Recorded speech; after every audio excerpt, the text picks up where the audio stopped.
बिहार के कृषि मंत्री और बीजेपी की मैनिफेस्टो कमेटी के चेयरमैन डॉक्टर प्रेम कुमार जी हमारे साथ हैं। इस बार के मैनिफेस्टो में क्या खास होगा, बीजेपी किन मुद्दों पर जनता के बीच जाएगी और ऐसा क्या नया होगा जो पिछले मैनिफेस्टो में नहीं था, हम उन पर बात करेंगे कि मैनिफेस्टो में क्या क्या चीज़ें दे रहे हैं, बिहार की जनता से क्या वायदे बीजेपी करने जा रही है 2020 के विधानसभा चुनाव में। प्रेम कुमार जी, मैनिफेस्टो कमेटी के आप चेयरमैन हैं और आपका लंबा अनुभव रहा है पार्टी में, आप बहुत नीचे से ऊपर तक आए हैं, तो इस बार के मैनिफेस्टो में क्या नया है जो पिछले मैनिफेस्टो से अलग है? आगामी विधानसभा चुनाव में भारतीय जनता पार्टी का जो घोषणा पत्र हम लोग तैयार कर रहे हैं अंतिम चरण में है और हमारी प्राथमिकता है बिहार की बेरोजगारी, बिहार में और बेहतर स्वास्थ्य शिक्षा के क्षेत्र में, और बिहार में आधी आबादी जो महिलाओं की है, महिलाओं का सशक्तिकरण, और राज्य में उद्योगों का जाल बिछाना जाकर और हर हाथ को काम मिले, हर खेत को पानी मिले, सिंचाई की सुविधा राज्य के लगभग 50% खेतों में सिंचाई की सुविधा है। नहीं, मगर सरकार जितना ध्यान दे रही है किसानों पर, उतना फ़ायदा किसानों तक पहुंच नहीं पा रहा है और किसानों की स्थिति और ख़राब हो रही है। अभी पूरे देश में जो आंदोलन हो रहा है, किसान जो नए बिल आए हैं उसके खिलाफ, तो उसमें आप क्या ऐसा करने जा रहे हैं कि किसानों की आर्थिक स्थिति बेहतर? उनके आंदोलनों में दम नहीं जाकर, और हम जब सरकार में आए थे 2005 में, हम लोग की प्राथमिकता थी राज्य के किसानों को जी उनके बेहतरी के लिए, खुशहाली के लिए काम करना। और 2008 में पहला कृषि रोड मैप लॉन्च हम लोगों ने किया, 2012 में दूसरा कृषि रोड मैप लाए, 2017 में तीसरा लाए। तो बिहार का उत्पादन बढ़ा हुआ, उत्पादकता बढ़ा जाकर गेहूँ में, मक्का में, धान में। तो बिहार का जो प्रमुख फसल है जाकर, इसमें 2 गुना 2.5 गुना फसल बढ़ा हुआ है, किसानों का आय बढ़ी जाकर। और यही कारण है कि बिहार के उत्पादन में वृद्धि के कारण बिहार को राष्ट्रीय कृषि अवार्ड मिला है। अच्छा। और माननीय प्रधानमंत्री जी ने भी करीब 3 जनवरी को 2 अवार्ड दिया था, गेहूँ और मक्का में, इसके पहले 3 मिल चुका है। तो बिहार किसान काफ़ी मेहनती हैं, अगर सरकार का पूरा सहयोग मिल रहा है। जो कृषि रोड मैप है उसको हम जमीन उतारने का काम कर रहे हैं। शिक्षा के क्षेत्र में बिहार की स्थिति बहुत दयनीय है, एकदम शिक्षा लगता है कि चौपट हो गई है, तो उसमें सुधार के लिए कोई योजना है आपके पास? मैं देख रहा हूँ कि माध्यमिक, उच्च शिक्षा और टेक्निकल शिक्षा में लोग बाहर जाते हैं, बड़ी संख्या में कोटा जाते हैं जी। तो मैं ही व्यवस्था करने जा रहा हूँ, बिहार के बच्चों को बाहर नहीं जाना। ये मैनिफेस्टो में है आपके? बिल्कुल रहेगा, प्रस्ताव में ला रहे हैं जी। और हमारा कहना है कि जो हमारा बिहार के बच्चे हैं जो उच्च शिक्षा प्राप्त करने के लिए, टेक्निकल शिक्षा प्राप्त करने के लिए बिहार के बाहर जाते हैं, कोटा जाते हैं, कोचिंग करने के लिए जाते हैं, हम लोग का प्रयास है कि वो नौबत अब नहीं आए। उससे एक तो आर्थिक बोझ बढ़ता है लोगों को, फिर बहुत लोग नहीं जा पाते पैसे के अभाव में जाकर, फिर परिवार से दूर हो जाते हैं जाकर। तो बिहार में हम लोगों ने महसूस किया है कि हम यहाँ पर एक बड़ा एजुकेशन हब बनाएंगे एजुकेशन का जाकर, जिनको बाहर जाने की जरूरत नहीं पड़े जाकर के। ये हमारी प्राथमिकता होगी, हम घोषणा पत्र में लाने जा रहे हैं जाकर के, अनाउंसमेंट होगा जाकर। अच्छा, ये देखा जाता है कि इधर कई वर्षों से चुनाव घोषणा पत्र जो है वो एक महज खाना पूर्ति बनकर रह जाता है, कार्यकर्ताओं को भी मालूम नहीं है कि उनकी पार्टी का घोषणा क्या है।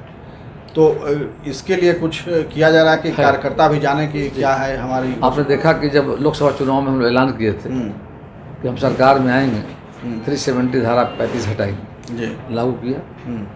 हमने कहा था राम मंदिर बनेगा, अयोध्या में मुर्दा राम जी का मंदिर बनना शुरू हो गया। हमने 3 तलाक को कहा था, जितना हमने घोषणा किया था उसको हम लागू कर रहे हैं।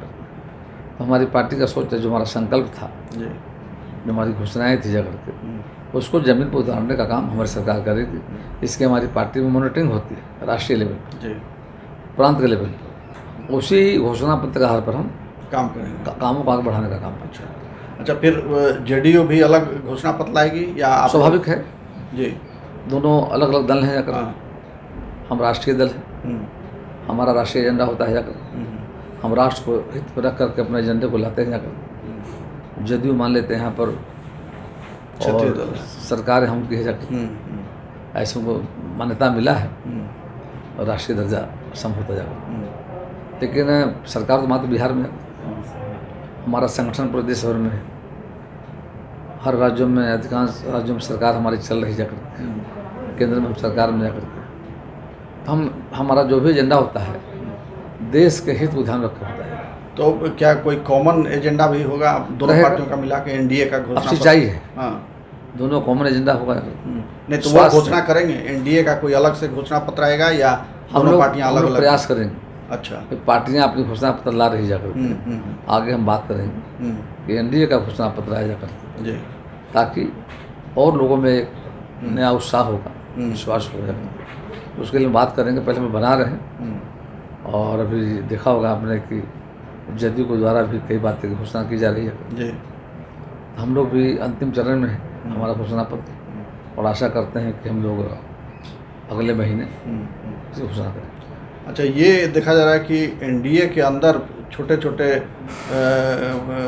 खेमेबंदी हो रही है, जैसे जीतन राम मांझी जेडीयू के साथ डील कर रहे हैं, चिराग पासवान बीजेपी के साथ डील कर रहे हैं, मगर सामूहिक कोई एक प्रयास नहीं हो रहा है कि सीटों को लेकर के एक बेहतर तालमेल हो जाए, और एक बिखराव जैसा दिख रहा है। इसकी क्या वजह है और कैसे इससे पार्टी निपटेगी?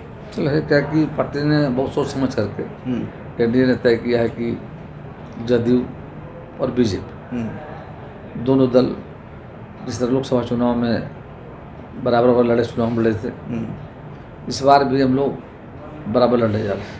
अच्छा, अब यानी 50-50% दोनों दल? जी हाँ, हम लोग का एक प्रस्ताव है। और अब है कि हम पार्टी आई है और हम पार्टी को अपने सीट में से देंगे, जो उनका सीट होगा उसमें से देंगे। और लोजप्पा को मान लिया हम लोग साथ चल रहे हैं जाकर। ऐसे पिछले लोकसभा चुनाव साथ लड़ रहे थे हम लोग, लोजप्पा जदयू बीजेपी साथ ही लड़े थे। लेकिन इस बार मान लेते हैं कि कुछ डिमांड उनका ज़्यादा सीटों का था, लेकिन संभव है नहीं। उसके लिए बात चल रही है, अंतिम चरण में है। आज संभवतः मामला फिर आ जाए। तो मैं समझता हूँ कि भारतीय जनता पार्टी अपने तरफ से सीटें हमारे पास हुई था, उसमें से हम देंगे जी। और देने के बाद मतलब बच्चे का बीजेपी उस पर लड़ेगी जाकर। तो अभी हालात यही हैं कि वार्ता लगातार हो रहा है और उनको बताया गया है, और आज के हिसाब से तो उम्मीद है आपको कि समाधान हो जाएगा? बिल्कुल, पूरा उम्मीद है कि रास्ता निकल जाना चाहिए जी। और विपक्ष लगातार हमले कर रहा है कि बिहार में बेरोजगारी बढ़ी है, विधि व्यवस्था की स्थिति बहुत खराब हुई है। विपक्ष को तो पहले बताना चाहिए स्वयं कि उनका शासन का 15 साल था, कितना रोजगार लोगों को देने का काम किया जी। उनके ज़माने में अस्पताल ठप पड़ गए थे, पढ़ाई ठप हो गया था, तो उन्होंने रोजगार छीनने का काम किया था। और जो रोजगार मिला वो पहले से था। लोग बिहार में मैंने उद्योग भी लगना बंद हो गए थे जाकर, लॉ एंड ऑर्डर ख़त्म हो गई थी, कानून व्यवस्था ना बची था ही नहीं, बिजली भी नहीं दिखता था, सड़क गड्ढे में बदल गए थे जाकर। तो यहाँ पर रोजगार के अवसर समाप्त हो गए थे और बिहार से पलायन हो रहा था। पलायन तो अभी भी हो रहा है? नहीं, उस समय अंतर आ गया है। उस समय पलायन हो रहा था, आप देख लीजिए गौर से। उस समय बिहार के लोग अपने आप को बिहार में असुरक्षित महसूस कर रहे थे। गांव के लोग शहरों में आ गए थे, गांव में रह रहे थे, तो गांव में रात मैंने बिताना मुश्किल था। शहर के स्थिति पटना में शाम में 7 बजे के बाद कोई दिखता नहीं था, सन्नाटा हो जाता था। और यहाँ के बड़ी संख्या में नौजवान, बड़ी संख्या में कामगार मजदूर और बड़ी संख्या में आम लोग बाहर चले गए थे। 40 लाख लोग जो गए हैं बाहर जाकर, बिहार के 40 लाख लोग बाहर हैं। 40 लाख में मान के चलिए कि लालू जी के शासनकाल में 25 लाख रहने लगे हैं, और कांग्रेस के ज़माने में 10-15 लाख हो गए हैं। और आपके पीरियड में? और हम लोग जब आए तो रोजगार दिया हमने जाकर। आज मनरेगा में देख लीजिए, अब तो जो काम हम दे रहे हैं यहाँ पर 2 फायदा उसको है। अभी 12.5 लाख गौपालक जो हमारे हैं गया बिहार में, कॉम्फेड हमारा जो कोऑपरेटिव जा करते हैं, और हम करीब 12.5 लाख मिल्क यूनियन बनाए हुए रोजगार दिए हैं। और आगे फिर प्लान हमारा है कि 2 गाय 4 गाय दे करके, ताकि एक गरीब आदमी को गांव में कम से कम 10 से 12 हज़ार रुपये उस महीना कम से कम पढ़ाई लिखाई के लिए बच्चों का, दवाई के लिए, नून तेल मसाला के लिए, कपड़े के लिए उनको आ जाए कम से कम। तो अभी करीब 18 लाख लीटर दूध संग्रहण हम कर रहे हैं। हमारा लक्ष्य 50 लाख करने का है। नई 15 इकाई डाला हमने, 5 पूरा हो गया। NCDC से लोन हमें लिया है। तो पशुपालन के क्षेत्र में इतना बड़ा दे रहे हैं। मछली के क्षेत्र में देख लीजिए, अब बिहार की मछली बाहर जा रही है। पहले मछली आता था, अब कितना मछली बाहर जा रहा है? 33,000 मीट्रिक टन मछली भेज बाहर जा रहा है जी। अच्छा। कितना बदल गया। उनके समय मछली आती थी और हमारे तो मछली जा रही है, मछली बदल गई। चौथे पौधान पर मैं आएगा, दूसरे स्थान हम 6ठे स्थान पर थे और चौथे पर आ गया। आगे प्लान हमारा दूसरे स्थान पर गया। तो बिहार में मछली के क्षेत्र में कई तरह के नई टेक्नोलॉजी लाए हैं, बायोफ्लॉक्स का लाए हैं। अगर कम जगह में भी आप मछली का उत्पादन कर सकते हैं जाकर। और बिहार का मछली का स्वाद अलग होता है, मीठा होता है। तो आज बनारस, लुधियाना, नेपाल, सिलीगुड़ी ऐसे कई जिले, राज्य के कई जिले हैं जहाँ बिहार की मछली बड़े पैमाने पर जा रही है। अच्छा, एक सवाल अलग हट के थोड़ा, एक समय था जब ये पशुपालन विभाग काफ़ी बदनाम हुआ था और मुख्यमंत्री लालू प्रसाद थे, उनको जेल जाना पड़ा उसी में। तो आपको डर नहीं लगता है कि कहीं कुछ वैसी गलती ना हो जाए कि फिर तो है क्या कि जब नियम कानून से आप काम करें तो कोई परेशानी नहीं। पहले का था कि कागज़ पर दवा बट रहा था, अंतर ही था, और अंतर हो गया जाकर दवा मिल रहा है लोगों को जी। समय पर डॉक्टर जा रहे हैं, हम समय पर कृत्रिम गर्भाधान हो या टैगिंग हो, वैक्सीन देना हो, ऐसा समय कराया जा रहा है करके। तो बात सही है, उनके समय में था कि कागज़ों पर काम हो रहे थे और कई तरह के चारा घोटाला हो गया, दवा घोटाला हो गया, अलकतरा घोटाला हो गया। तो अभी सरकार सजग है और पूरी परिस्थिति बदल गई जा कर के। और अब उनके ज़माने में जो हो रहा था एकदम ठीक बदल गया है जा कर के। अब हम लोगों को सड़क भी दिख रहा है, पहले सड़क भी नहीं दिख रहा था जा कर के। सड़क के नाम पर कतरा तो आता था, तो बनता नहीं था। तो NDA की जीत के प्रति कितना आप आश्वस्त हैं? एकदम जो फीडबैक आ रहा है हम लोग को, और कई चैनल ने इस बात को अभी अखबार में आया भी जा करके उन्होंने बात को दिया है और कहा है कि जो सर्वे जो भी हुआ है उसमें 160 से ज़्यादा हम जा रहे हैं। 2/3 बहुमत हम सरकार बनाने जा रहे हैं। जनता को विकास पसंद है, विकास है, शांति है और हर आदमी चाह रहा, डेवलपमेंट हो रहा है। सड़क में देख लीजिए, कृषि के क्षेत्र में देख लीजिए, सिंचाई है या आपका हेल्थ है, एजुकेशन है, तो सभी क्षेत्रों में काफ़ी बदलाव आए हैं और बदलाव पसंद लोगों को है। और सबसे बड़ी बात है कि केंद्र सरकार का सपोर्ट है हमारे साथ। 27 साल बाद पहली बार बिहार में दोनों एक ही सरकार है, तो केंद्र का सपोर्ट मिल रहा है। अभी माननीय प्रधानमंत्री जी ने 55,000 करोड़ का नेशनल हाईवे और पुलों के लिए गंगा काफ़ी रकम मिली है, काफ़ी राशि मिली है। इरिगेशन में भी मिला है जाकर, आपको भी उन्होंने हेल्थ में भी दिया है जाकर। तो सभी सेक्टर में भारत सरकार, रेलवे, टेलीकॉम, तो काफ़ी भारत सरकार पैसे बिहार सरकार को दे रही जा करके। बिहार सरकार का बजट भी बढ़ाया जा करके। तो दोनों सरकार मिलकर जो प्राथमिकता हमारा है डेवलपमेंट, सबका साथ, सबका विकास, सबका विश्वास हम प्राप्त कर रहे हैं। उसी आधार पर हमें लग रहा है वो शुरू एक बार NDA की सरकार बिहार में बढ़ेगी।